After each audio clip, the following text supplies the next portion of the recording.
Bueno chicos, muy buenos días. Vamos a comenzar entonces con la segunda clase de la unidad 1, que es de organización, estructura y actividad celular. Recordemos que es la clase 4 en lo que va este periodo, ¿cierto?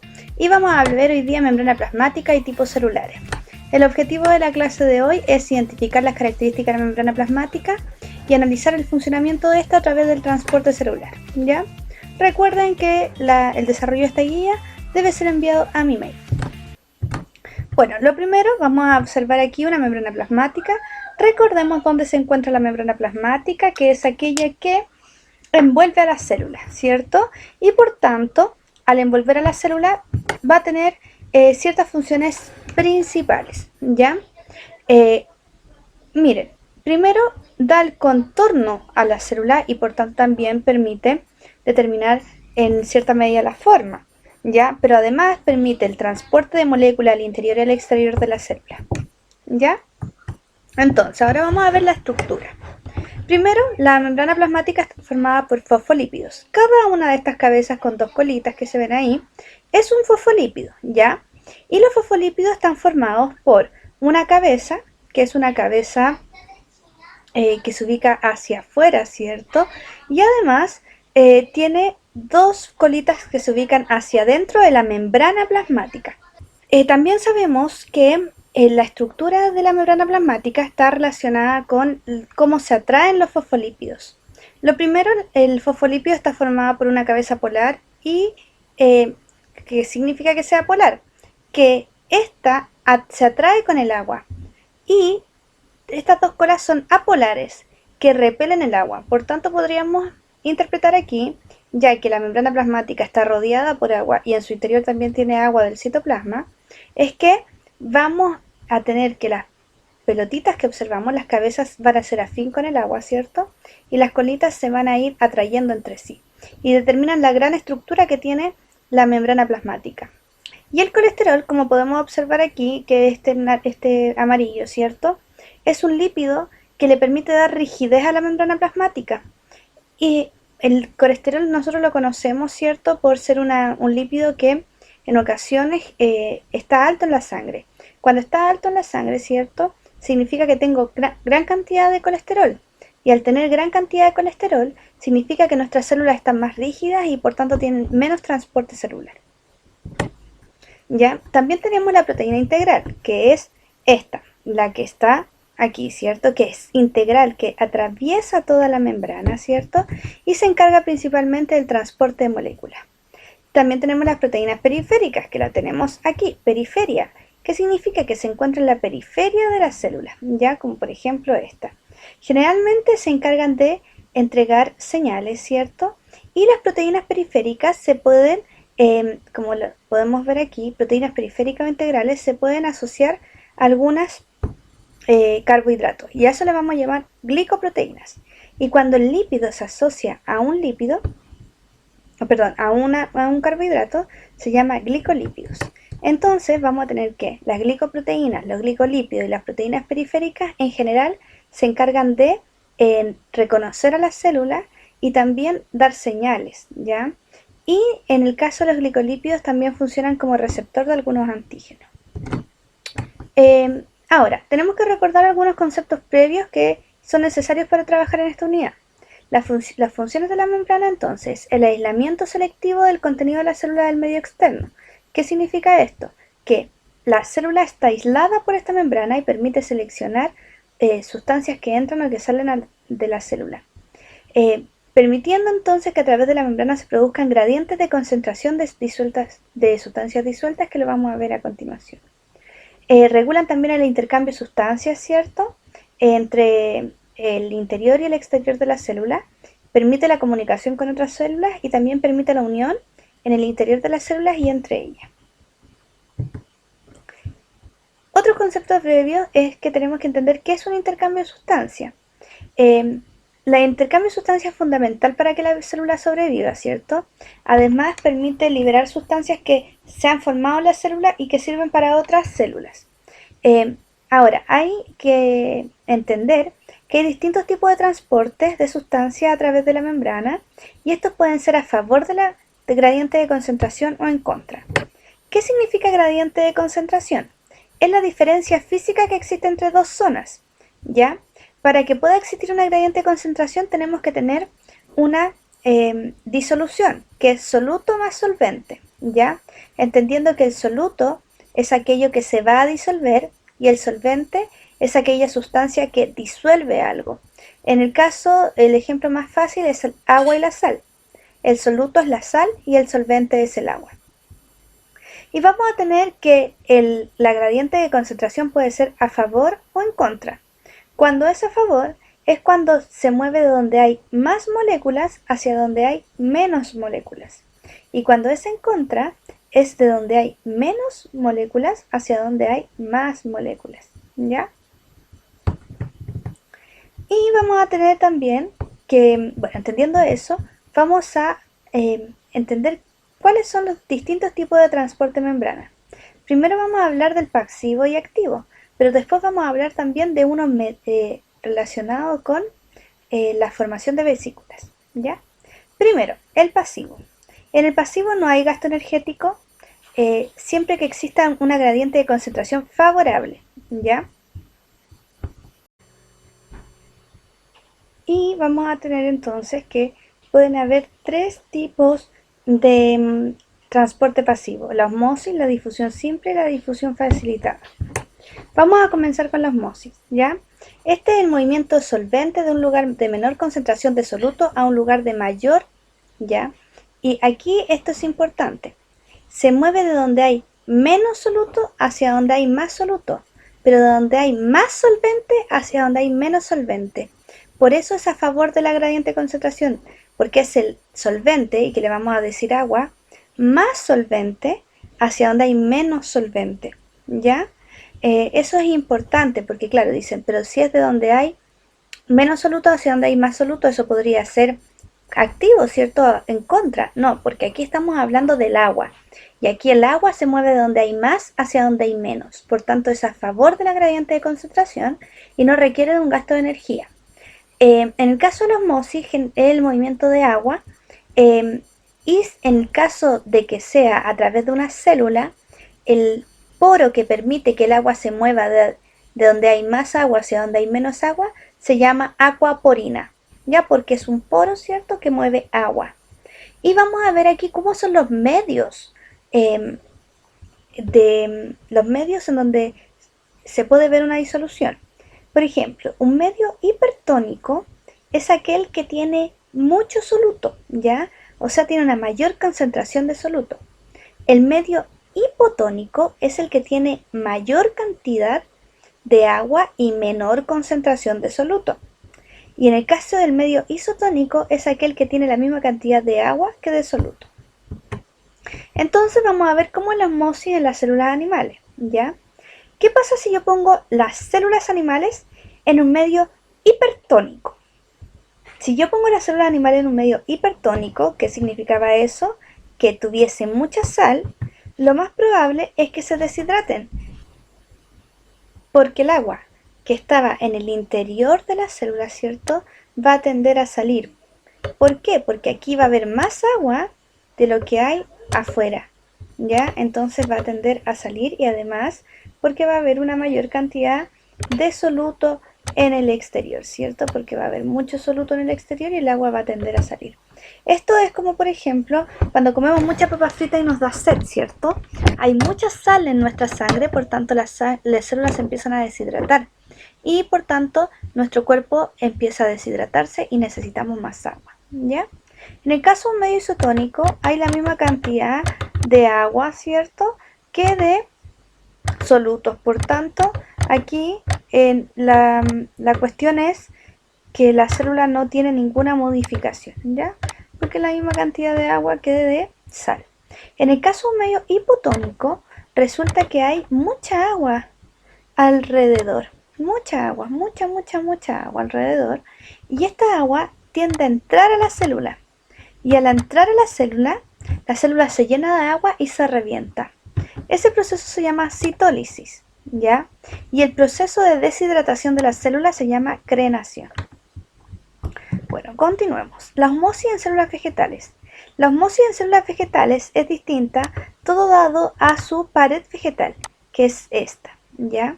Ya que la pared vegetal no cambia la forma porque es más rígida, lo que pasa es que en el interior va cambiando efectivamente la estructura de la célula solo desde la membrana y eso da turgencia o flacidez en este caso, ¿ya? Vamos a ver entonces que en un medio hipertónico con mucha sal alrededor, ¿cierto? Va a deshidratarse, va a perder agua, ¿cierto? Y esta célula va a estar plasmolizada y es como cuando nosotros no le echamos agua a una planta y queda caída, así como cuando yo tengo una planta, ¿cierto? Y la planta era así, normal, y se cae. Y queda con sus hojitas hacia abajo, así, ¿ya? Ahora, cuando está en un medio isotónico, la planta se encuentra normal y se encuentra flácida. ¿Qué significa flácida? No es como plasmolizada, sino que está así, como la hojita es un poco más caída, pero sigue siendo la planta de forma eh, erguida, ¿cierto? Ahora, ¿qué pasa si yo la tengo muy turgente, con mucha agua? Esta planta sí se encuentra erguida, ¿cierto? Como la conocemos en general, y se encuentra en estado turgente. Ahora, ¿por qué tiene que tener más agua la célula? ¿Por qué tiene que estar en un medio hipotónico? Porque requiere, ¿cierto?, de una gran cantidad de agua para hacer la fotosíntesis, ¿ya? Eso en un estado, entonces, para que una célula esté bien, tiene que estar en un medio hipotónico, es decir, con la cantidad suficiente de agua para estar turgente. Ahora, también si le echamos mucha agua se puede morir, ¿cierto? Ahora, y lo otro, es que en el caso del agua no es solo el agua que está en la raíz, no me refiero a eso, sino que el agua que está alrededor de la célula, tanto en las hojas, tallo, flor, fruto, eso. Otro tipo de transporte pasivo es la difusión simple. A ver, la difusión simple es entre medio de la membrana plasmática, o sea, pasa por alrededor de los fosfolípidos y siempre son moléculas pequeñas, ¿ya? Que tienen la capacidad de pasar fácilmente. El oxígeno, el CO2, son moléculas muy pequeñas que pueden pasar a través de la membrana plasmática a favor de la gradiente. O sea, siempre y cuando yo tenga más oxígeno aquí y menos acá, va a pasar de allá hacia abajo, ¿cierto? De más a menos. Si fuese al revés, no podría pasar. La difusión facilitada por proteínas, ¿cierto? Esto que transporta algunas proteínas de tamaño más grande, ¿cierto? A través de las proteínas integradas, ¿cierto? Que pueden ser proteínas de canal o proteínas portadoras. Solo si la gradiente de concentración es favorable. Ahora, las proteínas de canal son aquellas que permiten el paso de una molécula a otra, que son moléculas con carga, son moléculas polares, que no pueden pasar a través de esta, porque acuérdense que esto era polar y repelía lo polar, ¿cierto? Y cada canal es específico para cada molécula. Tenemos las proteínas portadoras que tienen un sistema más particular, son muy específicas, ¿ya? Permite el movimiento de moléculas grandes como aminoácidos, azúcares o pequeñas proteínas en particular y se realiza de la siguiente forma. Es una proteína que, si se dan cuenta, el centro está cerrada. Donde entra la molécula se llama sitio de unión. Y una vez que la molécula que se va a transportar se une al sitio de unión, esta proteína se abre y permite el paso de la molécula. Una vez que la molécula pasa, se cierra. Ahora, en el caso de la velocidad de difusión facilitada, la velocidad máxima se alcanza cuando todas las proteínas están siendo utilizadas. Es decir, si yo en una célula tengo 10 proteínas, lo voy a dibujar acá, esta tengo una célula, ¿cierto? Y esta es su membrana plasmática. Y yo tengo 10 proteínas portadoras. Yo voy a hacer menos porque me voy a demorar mucho, 5 proteínas portadoras. Si yo tengo aquí muchas moléculas, ¿cierto? Muchas moléculas, muchas. Yo la velocidad máxima que voy a tener de difusión, independiente que aquí tenga muchas, ¿cierto? Va a ser 5, porque voy a poder transportar solo 5 a la vez. Eso con respecto al transporte simple, o pasivo, perdón. Ahora, transporte activo. En el transporte activo hay gasto energético. Por tanto, si hay gasto energético, significa que voy en contra de la gradiente de concentración. O sea, voy de donde hay más hacia donde hay menos. Y eso significa, como lo puse ahí en el metro, ¿cierto? Que yo tengo que hacer fuerza para entrar al metro, ¿cierto? Y eso es un gasto de energía. Ahora, en el transporte activo, como les dije, hay gasto de energía en contra de la gradiente de concentración y siempre es a través de una proteína. Entonces, lo que yo quiero hacer es que ustedes hagan un dibujo y explicando este modelo, ¿cierto? Cómo funciona en esta sección. Ahora, hay distintos tipos de transporte activo. Primero tengo el sinporte y el antiporte. El sinporte es cuando dos moléculas se mueven al mismo tiempo y en el mismo sentido, y el antiporte es cuando una molécula se mueve hacia adentro, por ejemplo, y la otra hacia afuera. O sea, en sentidos contrarios, pero al mismo tiempo. Por ejemplo, vamos a comenzar con el ejemplo del transporte activo antiporte, que es la bomba sodio-potasio. ¿Ya? En este caso se desplaza sodio y potasio a través de la membrana celular y para ello requiere de energía. ¿Ya? Y vamos a observar entonces que se realiza a través de una proteína que se llama ATPasa. Y lo podemos observar aquí en este GIF, ¿cierto? El cotransportador de ácido glucosa es un tipo de transporte sin porte, ¿ya? Se realiza para entrar la glucosa de la cavidad intestinal a las células del intestino, o sea, la cavidad intestinal, en el caso del intestino, es la parte de adentro del intestino donde está la comida, ¿cierto? Aquí, por ejemplo, si aquí hubiese una comida, y pasarla de aquí a las células que se encuentran en el intestino, las células que están en esta zona, ¿ya? Y en este caso, la glucosa, cuando entra al intestino, entra gracias a que está entrando sodio, y entonces la glucosa se aprovecha del sodio para incorporarse a la célula, ¿ya? Y la glucosa se encuentra al interior, luego pasa al torrente sanguíneo para la difusión facilitada. ¿Qué significa eso? Que una vez que están las células, para pasar al torrente sanguíneo, pasa por difusión facilitada hacia hacia la sangre para llegar finalmente a todas las células. Y eso con respecto al transporte activo y pasivo. Ahora vamos a ver el transporte mediado por vesículas, como se los mencioné anteriormente. Y ahí tenemos dos tipos, la endocitosis y la exocitosis. En la endocitosis vamos a tener tres tipos, la fagocitosis, pinocitosis y endocitosis mediada por receptores. Vamos a comenzar con la fagocitosis. La fagocitosis es cuando se incorpora alguna sustancia extraña para poder digerirla. Y aquí vamos a hacer una actividad que consiste en realizar una breve descripción de este esquema que podemos observar aquí. Por favor, guíense qué pasa en la número 1, qué podemos observar que se forma ahí, qué se formó en segundo lugar. Fíjense que aquí entró algo, ¿cierto? Y se formó entonces esta estructura. ¿Y qué pasa en tercer lugar? Recordando que los lisosomas son organelos que tienen enzimas hidrolíticas en el interior y que desintegran sustancias. Entonces, ¿qué sucede? Ahí dígame qué pasó en el 1, 2 y 3. En la pisnocitosis es la incorporación a la célula de diversos materiales disueltos, que son es como agua, ¿ya? Entonces aquí también, ¿qué sucede? ¿Qué sucede aquí? ¿Qué sucede acá? ¿Qué sucede allí?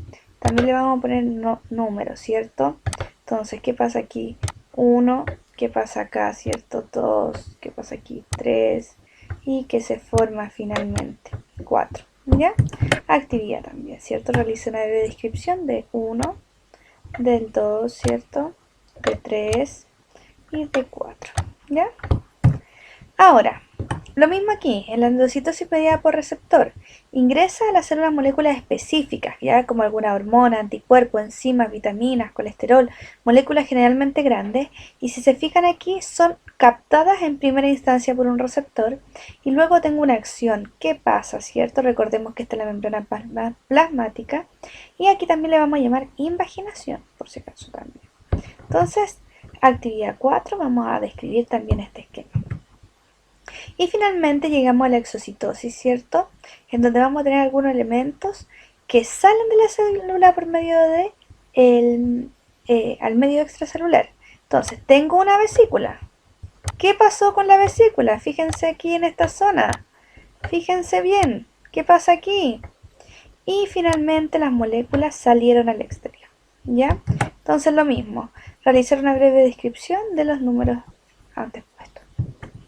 Y por último vamos a terminar con esta clase con una actividad 6 que es hacer un mapa conceptual considerando los 3 tipos de transporte. Y para terminar, como siempre, vamos a realizar, ¿cierto?, nuestro trabajo que consiste en hacer metacognición. ¿Qué significa eso? De esta clase, que es lo que más recuerdas. Entonces, tiene que ser instantáneo. Una vez que empiezan a hacer este ejercicio, después de haber hecho toda la actividad anteriores, ¿cuál es la primera palabra que se me viene a la cabeza? Por ejemplo, a mí se me viene membrana. ¿Ya? Si es membrana, ¿cuál es la idea que tengo yo? La membrana plasmática sirve para el transporte. Y en la frase, bueno, ahí ya sigan ustedes para no cortar su imaginación.